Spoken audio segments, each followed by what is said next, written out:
నమస్తే అండి. అందరూ ఎలా ఉన్నారు? అందరూ బాగుండాలి. అందరిలో మనము ఉండాలి. మీ అందరికీ పేరు పేరున ధన్యవాదాలు తెలియజేసుకుంటున్నానండి. పార్వతీ మహేశ్వర్ ఛానల్ చూసి సబ్స్క్రైబ్ చేసుకుని వీడియో లాస్ట్ వరకు చూస్తున్న మీ అందరికీ మరొకసారి వెరీ థ్యాంక్ యూ చెప్తున్నాను. ఇంకా వీడియోలోకి వెళ్ళిపోయే ముందల ఈ వీడియో సాయంత్రం పూట చేసిన పనులన్నీ మధ్యాహ్నం నుండి భోజనం అయిపోయిన తర్వాత కడిగే గిన్నెలు అవి ఉంటే బయట వేసి కడిగేస్తున్నాను. పొద్దున చపాతీ అది చేసున్నాను.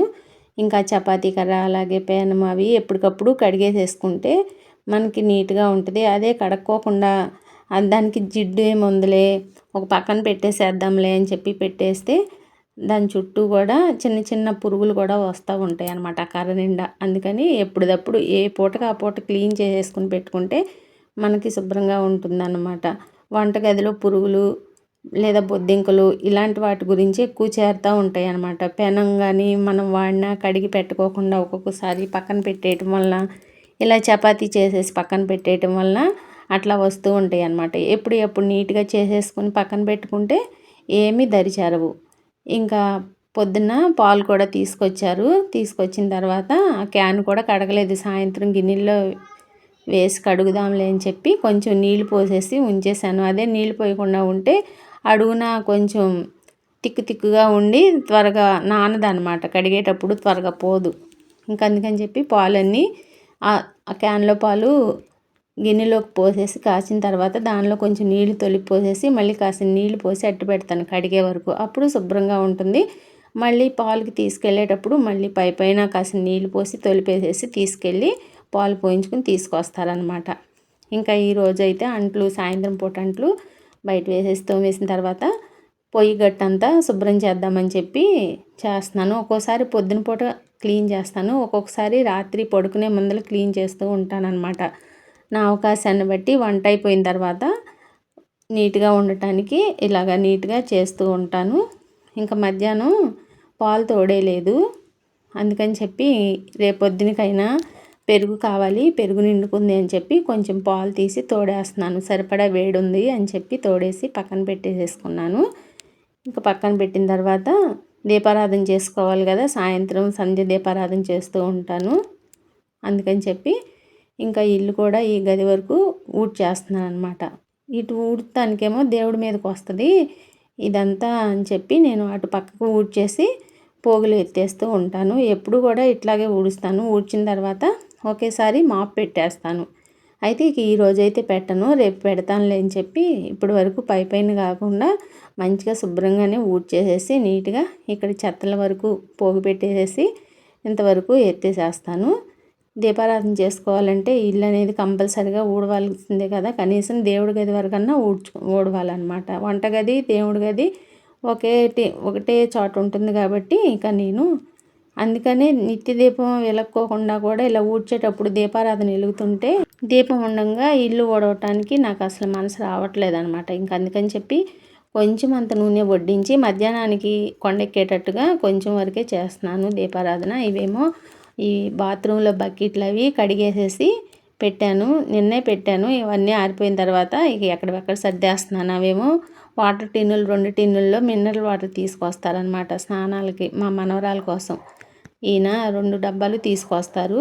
పొద్దున పూట 2 డబ్బాలు, సాయంత్రం పూట ఒక 2 డబ్బాలు అనమాట. ఇంకా పిల్లలు వెళ్ళిపోయారు కదా, ఇంకా వాటితో పని లేదు కదా, మళ్ళీ వాళ్ళు వచ్చినప్పుడే కనబట్టి అవి తీసే అవసరం ఉందని అవన్నీ శుభ్రంగా కడిగేసి బోర్లింగ్ చేసి నీళ్ళన్నీ ఎండిపోయిన తర్వాత కారిపోయి ఇంకా జాగ్రత్తగా ఒక పక్కన పెట్టేసేసుకుంటాను.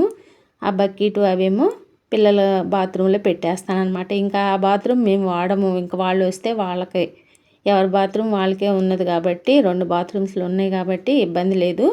ఇంకా మా బాత్రూంలోనే మేము వాడుకుంటాం అన్నమాట. ఇంకా ఇదిగోండి ఈ గదిను, ఇదేమో డైనింగ్ రూమ్ అనే కానీ ఇక్కడ డైనింగ్ టేబుల్ అట్లా ఏమీ ఉండదు. కానీ ఇంతవరకు ఊడ్చేసేసి అలాగే ఇక 2 పూట్ల ఒక్కోసారి బాగా ఎందుకో తెలియదు, ఒక్కొక్కసారి 2 పూట్ల ఊడవాల్సి వస్తుంది. ఒక్కొక్కసారి పొద్దున పూట ఊడిస్తే సాయంత్రం పూట ఇంక ఊడవను అనమాట. ఆ 2 గదుల వరకే ఊడ్చి దీపారాధన చేసేసుకుంటాను. ఇంకా ఇదే హాల్ వరకు కూడా ఊడ్చేసేసి మంచిగా చెత్తలు తీసేసి పెట్టేశాను ఓ పక్కన. ఇంకా కడిగిన గిన్నెలు ఉన్నాయి కదా, అవి కూడా కొంచెం నీళ్ళు ఆరిపోయినాయి. ఇంక ఇవి కూడా లోపల పెట్టేస్తున్నాను అనమాట. ఇంకా వీడియోస్ చేస్తానో చేయలేనో, ముందుకు వెళ్తానో వెళ్ళలేనో అని చెప్పి ఏమో వీలు కుదిరితే చేస్తాను, లేదంటే లేదు అనుకుని ఇంకా ఆలోచిస్తూ ఉన్నాను. నా మీద నాకే నమ్మకం ఉండట్లేదనమాట చేసి పెట్టే వరకు. ఇంకా ఇదిగోండి పొద్దున స్వీట్ కార్న్ వస్తే తీసుకున్నాను. ఇంకా అది ఒకటి బయట ఒలిచేసాను అనమాట. పైన పొట్టు ఉంటుంది కదా, అవన్నీ తీసేసి ఇక లోపలికి తీసుకొచ్చి కడిగేసి కొంచెం అంత ఉప్పేసేసి మంచిగా నీళ్ళు పోసేసి బాయిల్ చేసేస్తున్నాను. ఈయన ఇష్టంగా తింటారు. ఇక నేను ఇల్లంతా ఊడ్చేసిన తర్వాత స్నానం చేసి వచ్చేసి ఇక ఈ పని చేస్తున్నాను అనమాట పొయ్యి దగ్గర. మొక్కజొన్న కండిని ఇంట్లో ఒలిస్తే మళ్ళీ ఇల్లంతా పీసుగా పడతా ఉంటుందని చెప్పి ఇల్లు ఊడ్చాను కదా శుభ్రంగా అని బయటే ఒలిచేసి తీసుకొచ్చాను. ఇంకా దేవుడి దగ్గర దీపారాధన చేద్దామని చెప్పి ఎక్కువగా కాకుండా ఒక దీపారాధన చేస్తాను కదా, అలాగే ఇంకా 2 ఒత్తులు వేస్తాను. 3 ఒత్తులు కలిపి ఇక అవన్నీ ప్రిపేర్ చేసుకుని కొంచెం అంతా నూనె వడ్డించేసి దీపారాధన అయితే ఇలా చేసేసుకున్నాను. ఇంకా అలాగే బయట తులసమ్మ దగ్గర కూడా పెడతాను. కాకపోతే తులసమ్మని కింద పెడితే ఎందుకనంటే ఎండ అది తగలకోకుండా ఉంటుందని త్వరగా నిద్రపోతుంది. అందుకని చెప్పి గోడ పైన పెట్టేసి కింద పీట వేసి పీట మీద పెట్టుకుంటున్నాను దీపారాధన. ఇంకా ఈ మాత్రంగా ఇలాగా ఇంట్లో దీపారాధన అయిపోయిన తర్వాత తులసమ్మ దగ్గర కూడా పెట్టేసేస్తాను. 2 పూట్ల ఇలాగా సాయం సంధ్య వేళ దీపారాధన చేసుకుంటే కూడా చాలా మంచిది. వీలుంటే వీలున్న వాళ్ళు చేసుకుంటారు, లేదంటే పొద్దున్న పూట చేసుకుంటారు. వాళ్ళ వీలుని బట్టి ఎవరి వీలుని బట్టి వాళ్ళు చేసుకుంటూ ఉంటారు కదా. నాకు 2 పూట్ల అవకాశం ఉంటుంది కాబట్టి 2 పూట్ల చేసుకుంటాను. అవకాశం లేనప్పుడు ఒక పూటైనా సరే ఈయనైనా చేస్తారు. ఎక్కువగా అవకాశం లేకుండా ఉండదు. ఎప్పుడన్నా ఊరు వెళ్తేనో లేదంటే చేయలేకపోతేనో ఒంట్లో బాగుండకపోతేనో చేయను, కానీ ఇక మానసికంగా పూజ చేసుకుంటానన్నమాట. మనసులో చేసుకున్న భావనగా అనిపించి అట్లాగా తలుచుకుంటూ ఉంటాను. ఇంక ఇదిగోండి ఇక్కడ గోడ మీద తులసమ్మ చెట్లు పెట్టేశాను కదా. ఇంక ఇక్కడ ఈ పీట మీదేమో దీపారాధన చేసుకుంటూ ఉంటానన్నమాట. ఇక ఇక్కడే పెడతాను దీపారాధన పెట్టిన ఏమైనా స్వామి తల్లికి ఏమైనా నైవేద్యం పెట్టినా అంతా ఈ పీట మీదే పెట్టేస్తాను. ఇంకా ఈ పీట మీద కడిగి ముగ్గు వేసినా కూడా పూటకి వేయాలన్నా ఇదంతా ఈ వరండా అంతా కడగాల్సి వస్తుంది. మళ్ళీ ఇక్కడి నుంచి ఇక్కడ కడిగితే ఈ పీటని ఈ బార్ నుంచి మళ్ళీ పంపు వరకు ఆ సందు కడగాల్సి వస్తుంది. అందుకని చెప్పి ఇంకా అంతా ఆ పరమాత్మకేనని మనసులో అనుకుని ఇంక ఇట్లాగే దీపారాధన అయితే పెట్టేస్తున్నాను. అసలంటూ దీపారాధన లేకుండా తులసమ్మ దగ్గర ఇలా అన్నా మనస్ఫూర్తిగా చేసుకుంటే మంచిది కదా అని చెప్పి ఇంక ఇట్లాగే పెట్టేస్తున్నాను. ఇప్పుడు టైం వచ్చేసి కరెక్ట్గా 6:15 అవుతుంది. ఇంకా ఇప్పుడేనమాట పొద్దుగూకుతూ ఉందన్నమాట. నేను ఇక ఇట్లా ఇంట్లోకి వచ్చి 1 నిమిషం కూడా అవ్వలేదు, కొంచెం మసక చీకటి పడుతూ ఉందన్నమాట. ఇంకా ఇలాగా ఒక పువ్వు పెట్టేసేసి ఒక సాంబ్రాణి కడ్డీ వెలిగించేసేసి దండం పెట్టుకుని లోపలికైతే వచ్చాను.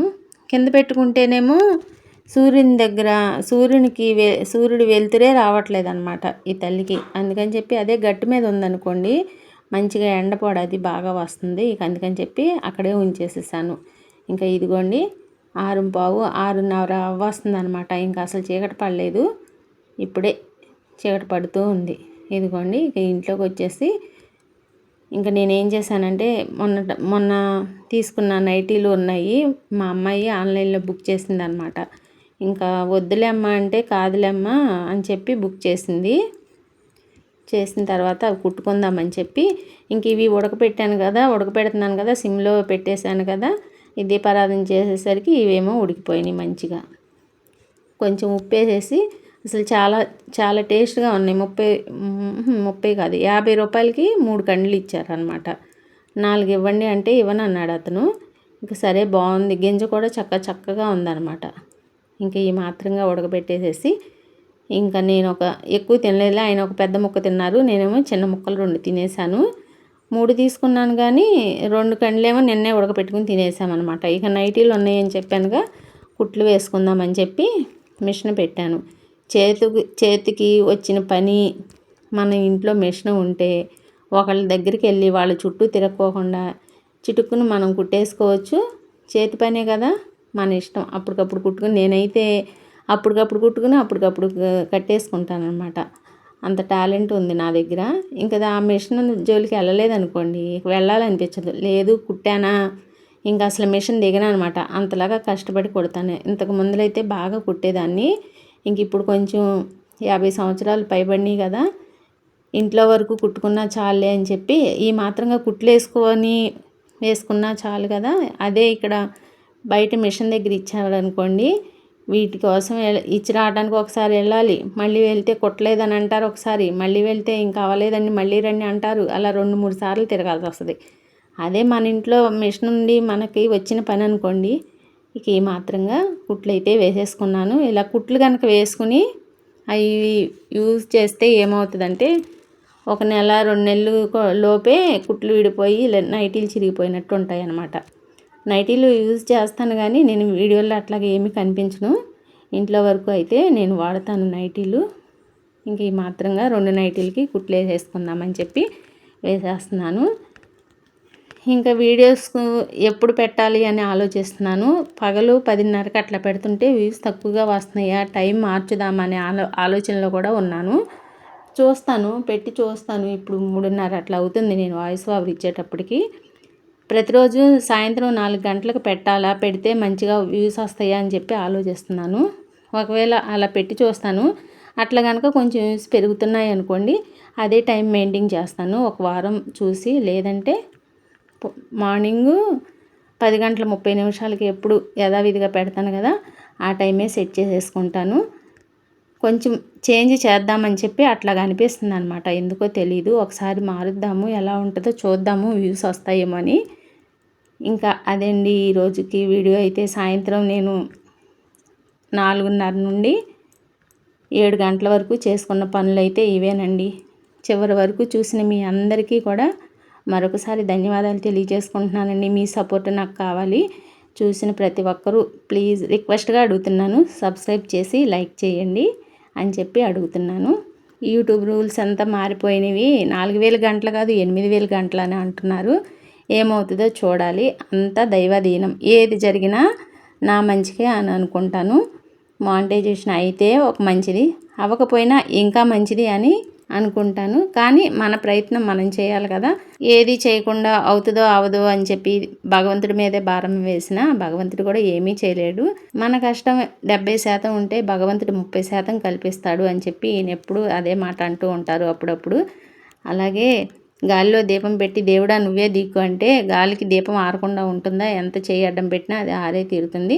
మనం చేసే పని మనం చేయాలి, ఫలితం దేవునికి వదిలేయాలి అని నేనైతే ఇక ముందుకు వెళ్తున్నాను. అలాగే మనం అనుకున్నవన్నీ జరగవు కదా. అనుకున్నవన్నీ జరిగితే ఇవన్నీ ఎందుకు? ఇంకా ఇదే జీవితం అంటే మనం అనుకోనిది జరిగిందే జీవితం అని అంటారు మన పెద్దలు. ఉంటానండి ఈరోజుకి ఇదే వీడియో. మరొక మంచి వీడియోతో మీ ముందు